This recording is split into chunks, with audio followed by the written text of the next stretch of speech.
রাধে রাধে বন্ধুরা, আমরা গিয়েছিলাম গঙ্গার পাড় গঙ্গা স্নান করার জন্য। আর এখানে নাকি গঙ্গা স্নান করলে মাকে তেল আর পান দিতে হয়, তেল পান মিষ্টি আর কি। তো চলুন আমাদের সাথে আমরা কিভাবে এটা করলাম আপনাদের সাথে শেয়ার করছি।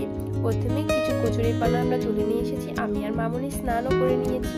এটা নাকি স্নান করেই করতে হয়। এরপরে কচুরি পানার উপরে আমরা সরিষার তেল দিয়ে দিয়েছি। এখন হচ্ছে এর উপরে আমরা দিয়ে দেবো সিঁদুর। এখন সিঁদুর দেওয়ার পরে এর মধ্যে দিতে হবে মিষ্টি, মানে যে যা দেয় আর কি, মিষ্টি, তারপরে বা আর হচ্ছে তুলসী পাতা দিয়ে দিয়েছি। এরপর হচ্ছে প্রদীপ জ্বালিয়ে দিতে হয়, কিন্তু না প্রদীপটা একদমই জ্বলছিল না।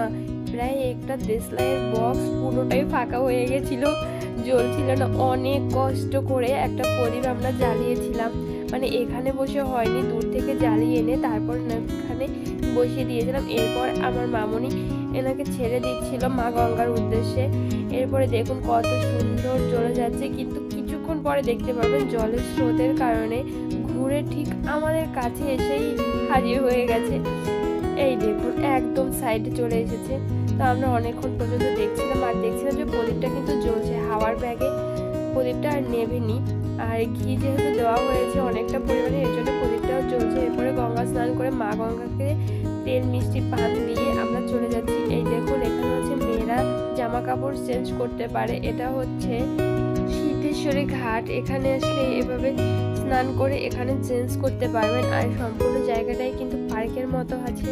তো আজকের ভিডিওটা এই পর্যন্তই, শেষ পর্যন্ত দেখার জন্য অসংখ্য ধন্যবাদ। দেখা হচ্ছে অন্য আরেকটি ভিডিওতে।